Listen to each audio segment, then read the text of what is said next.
Almost 5 years after Governor DeWine repealed Ohio's pink tax on feminine hygiene products, lawmakers in Kentucky want to do the same in the Commonwealth. So WLWT News 5's anchor Ashley Kirkland has more on how one state representative is trying to eliminate sales tax on period products and break the stigma surrounding menstruation. Hi, Ashley. Hi, guys. Well, State Representative Lisa Wilner is filing a bill in the current legislative session. It would eliminate sales tax on menstrual products, and she wants the state to financially back the efforts in public schools.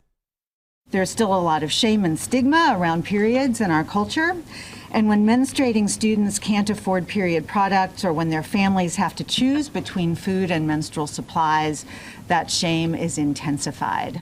Removing the stigma attached to menstruation and the barrier for women and girls getting feminine hygiene products has been top of the to-do list in the legislative session for Representative Lisa Wilner.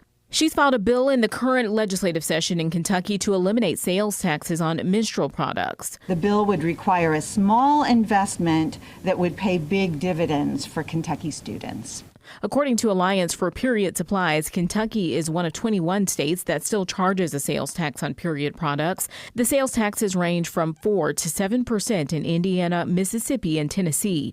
Lawmakers in Ohio eliminated its sales tax on period products in 2020. I think it's a fundamental injustice, right? I mean, this is a tax that affects roughly half, slightly over half of the population, and doesn't affect the other half.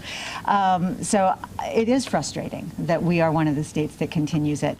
Wilner also wants the state to provide $2 million a year to public schools to make tampons and pads available to girls in middle and high school restrooms. She says some girls let their period affect their learning. I think we're moving forward on this issue, and I like to think we're moving closer to a solution.